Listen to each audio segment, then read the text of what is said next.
दोस्तों, मानव जीवन को चलाने के लिए कई तरह के रिसोर्सेज की जरूरत पड़ती है। कहीं आने जाने के लिए यातायात के साधन की, तो खाना बनाने के लिए गैस चूल्हे की, हवा के लिए कूलर पंखे की, तो बातचीत करने के लिए टेलीफोन और मोबाइल फोन की जरूरत होती है। ठीक इसी तरह अगर कोई कपड़ा फट जाए या कोई नई ड्रेस बनवानी हो तो उसके लिए सिलाई मशीन को यूज में लाया जाता है। पर ऐसे में क्या आपने कभी सोचा है, अगर सिलाई मशीन नहीं होती तो क्या होता?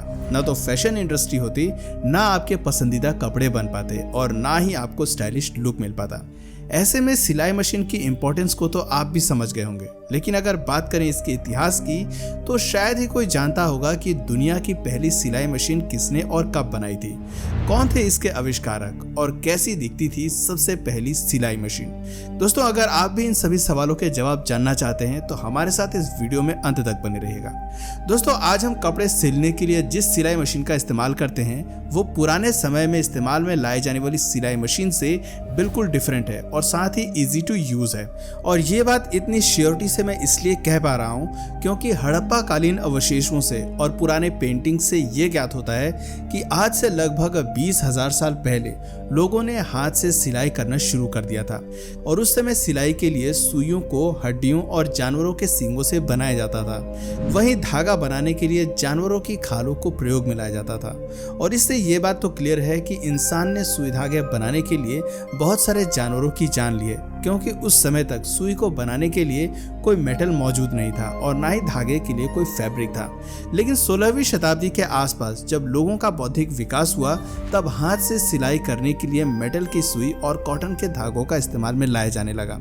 हालांकि हाथ से फटे पुराने कपड़े सिलना तो आसान था, लेकिन एक पूरा नया ड्रेस बनाना काफी मुश्किल था। और जैसा कि मैं आपको अपने हर इन्वेंशन वाले वीडियोस में कहता हूँ, necessity is the mother of invention, यानी आवश्यकता ही आविष्कार की जननी है। और सिलाई मशीन के साथ भी हमें यही चीज देखने को मिलती है। हाथ से सिलाई करना कठिन था और इसीलिए सिलाई के काम को आसान बनाने के लिए सिलाई मशीन का इन्वेंशन हुआ। सिलाई मशीन एक ऐसा मैकेनिकल इक्विपमेंट है जो धागे की हेल्प से किसी भी कपड़े को आसानी से सिलने का काम करती है। दोस्तों, अगर सिलाई मशीन के इन्वेंशन की बात करें तो सिलाई मशीन का आविष्कार औद्योगिक क्रांति के समय में हुआ था। साल 1755 में चार्ल्स फ्रेडरिक वेसेंथिल ने दुनिया की पहली सिलाई मशीन बनाई, जिसकी मदद से एम्ब्रॉयडरी यानी कि कढ़ाई का काम किया जा सकता था। दरअसल इस मशीन में कपड़े को सिलने के लिए जिस सुई का इस्तेमाल किया गया था वो सुई दोनों तरफ से नुकीली होती थी और सुई के बीचों बीच में एक छोटा सा छेद होता था जिसके भीतर से धागा लगाकर कपड़े पर सिलाई कढ़ाई की जाती थी। लेकिन इस मशीन में बहुत सी खामियां भी थी। इस मशीन की सबसे बड़ी कमी ये थी कि इससे होने वाली सिलाई स्ट्रांग नहीं होती थी। लेकिन इसके बावजूद पहले सिलाई मशीन के रूप में ये काफ़ी पॉपुलर हुई, जिससे दुनिया भर के इन्वेंटर्स को सिलाई मशीन बनाने का मोटिवेशन मिला। और इसीलिए इस मशीन के इन्वेंशन के 35 साल बाद यानी कि 1790 में थॉमस सेंट ने दुनिया की दूसरी सिलाई मशीन बना डाली। इस मशीन में पहले वाली मशीन के मुकाबले काफ़ी कुछ अलग था।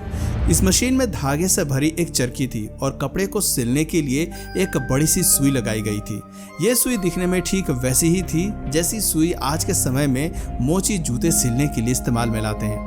इस मशीन की खास बात यह थी कि ये चेन की तरह सिलाई करती थी। दोस्तों, शुरुआत में थॉमस की मशीन में भी काफ़ी कुछ कमियां थी। दरअसल इनकी मशीन शुरुआती दौर में केवल कैनवास और चमड़े जैसी चीज़ों पर ही इस्तेमाल की जा सकती थी। लेकिन जब लोगों द्वारा इस मशीन को रिजेक्ट किया जाने लगा तब इसमें काफ़ी कुछ सुधार किया गया, जिसके बाद ये कपड़े पर भी चलने लगी। हालांकि 1829 में इस मशीन में एक बार फिर से सुधार किया गया और एक लकड़ी की सिलाई मशीन बनाई गई। लकड़ी की इस सिलाई मशीन को फ्रांस के एक गांव सेंट एंटोनी में रहने वाले एक गरीब दर्जी ने बनाया था, जिनका नाम बार्थेलमी थिमोनियर था। थिमोनियर ने न सिर्फ मशीन को बनाया था बल्कि साल 1830 में उन्होंने लकड़ी से बनी अपनी इस सिलाई मशीन का फ्रांस में पेटेंट भी करवा लिया था। लेकिन उनके जिस संस्थान में ये मशीन बनती थी वहाँ कुछ लोगों ने घुसकर तोड़फोड़ कर दी, जिसमें उनके द्वारा बनाई गई मशीन भी नष्ट हो गई। इस घटना के बाद साल 1845 में थिमोनियर ने एक बार फिर से एक दूसरी मशीन बनाई और उसका भी पेटेंट करवाया। लेकिन उनकी ये मशीन उनकी पुरानी मशीन से काफ़ी अलग थी, क्योंकि इस बार थिमोनियर ने लकड़ी की जगह लोहे की मशीन बनाई थी, जिसे जल्दी नष्ट करना किसी के लिए भी मुमकिन नहीं था। दोस्तों, अगर उस सिलाई मशीन की बात करें जिसने सीविंग इंडस्ट्री में क्रांति ला दी, तो वो मशीन थी एलियास होवे की, जिसे उन्होंने 1845 में बनाया था। एलियास होवे द्वारा बनाई गई मशीन काफ़ी सफल रही थी, क्योंकि उनकी मशीन आज की मशीन की तरह दो तरह के धागे एक साथ लेकर सिलाई की एक लंबी कतार बनाती थी, यानी ये लॉक स्टिच सिलाई मशीन थी, जिसने पहली बार घर की महिलाओं के लिए सिलाई के काम को आसान बना दिया था। दोस्तों, होवे ने भी अपने इस आविष्कार का 1851 में पेटेंट करा लिया था, जिसके बाद होवे के डिजाइन में ही कुछ सुधार करके एक अमेरिकन इन्वेंटर जिनका नाम आइजैक मेरिट सिंगर था, उन्होंने एक नई डिजाइन की मशीन बनाई। कहा जाता है कि आइजैक ने महज 11 दिनों के अंदर दुनिया की सबसे आधुनिक सिलाई मशीन बनाकर तैयार कर दी। मशीन को बनाने के बाद उन्होंने इसे दुनिया के कोने कोने तक पहुंचाने के लिए जून 1851 में अपने एक साथी एडवर्ड क्लार्क के साथ मिलकर एक कंपनी भी खड़ी की, जिसका नाम उन्होंने सिंगर सीविंग मशीन कंपनी रखा। दोस्तों, आइजैक मेरिट की ये कंपनी ही अमेरिका की पहली मल्टीनेशनल कंपनी बनी थी। इसके साथ ही उन्होंने न्यूयॉर्क में एक फैक्ट्री की भी शुरुआत की, जिसमें उन्होंने सिलाई मशीन को बनाने का काम शुरू किया था। 12 अगस्त 1851 में उन्होंने भी अपने मशीन का पेटेंट करा लिया। दोस्तों, उस दौर में एक सिलाई मशीन की कीमत $10 होती थी और उस समय की मशीन को हाथ से चलाया जाता था, जिसमें आइजैक मेरिट की मशीन को सबसे ज़्यादा पसंद किया गया, जिस वजह से 1860 तक उनकी कंपनी दुनिया की सबसे बड़ी सीविंग मशीन मैन्युफैक्चरिंग कंपनी बन गई और 1880 आते आते चीन से लेकर अमेरिका और यूरोप तक के बाजार में ज़्यादा से ज़्यादा सिलाई मशीन बनाने की होड़ लग गई, जिसके बाद 1889 में सिंगर सीविंग कंपनी द्वारा दुनिया की पहली इलेक्ट्रिक सिलाई मशीन बनाई गई। लेकिन इस मशीन का वजन बहुत ज़्यादा था, जिस वजह से इसका इस्तेमाल केवल सीविंग इंडस्ट्री से जुड़े कारखानों में होता था। उस समय तक हर एक घर में इलेक्ट्रिसिटी भी नहीं थी, इसलिए इन मशीनों को पोर्टेबल नहीं बनाया गया। 1930 आते आते सभी सिलाई मशीनें वजन में हल्की और पोर्टेबल हो गईं। इसके बाद इनका इस्तेमाल घरों में टाका लगाने, कपड़ा सिलने जैसे कामों में किया जाने लगा।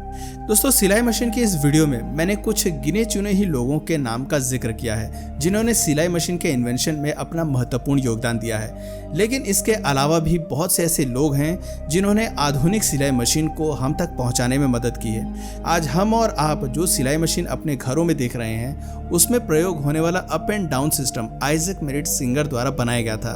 वहीं लॉक स्टिच एलियास होवे ने बनाया था और मशीन में आप जो घूमता हुआ शटल देखते हैं, वो एलन विल्सन द्वारा बनाया गया था। भारत में सिलाई मशीन कब आई? दोस्तों, आप में से बहुत कम लोगों को पता होगा कि लेट 19वीं सेंचुरी तक भारत में भी सिलाई मशीन आ चुकी थी और स्वतंत्रता के बाद तो अपने देश भारत में सिलाई मशीनों के बड़े बड़े कारखाने लगने भी शुरू हो गए थे। और इसी का रिजल्ट है कि आज हमारे घरों में जिस सिलाई मशीन का इस्तेमाल होता है, वो हमारे देश भारत में बनी हुई मशीनें हैं। वैसे अगर आपने नोटिस किया होगा तो आपको पता होगा हमारे देश भारत में सिलाई मशीन के सबसे पॉपुलर कंपनी में उषा का नाम लिया जाता है। आपकी जानकारी के लिए बता दें कि उषा सबसे पहले भारतीय सिलाई मशीन है जो पूरी तरह से भारतीय है, यानी इस मशीन के सभी पुर्जे पूरी तरह से भारत में ही बनाए जाते हैं। वैसे उषा की सबसे पहली सिलाई मशीन कोलकाता के एक कारखाने में 1935 में बनी थी। हालांकि प्रेजेंट टाइम में तो देश में इनके कई सारे कारखाने मौजूद हैं और उषा के अलावा भी आज सिलाई मशीन की बहुत सी कंपनियां देश में पैर पसार चुकी हैं। तो दोस्तों, आज के लिए फिलहाल इतना है। क्या आपको आज से पहले सिलाई मशीन के इतिहास के बारे में इतना पता था? अपना जवाब हमें नीचे कमेंट सेक्शन में जरूर बताएं। साथ ही वीडियो पसंद आई तो इसे लाइक करें और इसी तरह और भी अमेजिंग और इंटरेस्टिंग वीडियोस को देखते रहने के लिए चैनल को जरूर से जरूर सब्सक्राइब कर लें। Thanks for watching.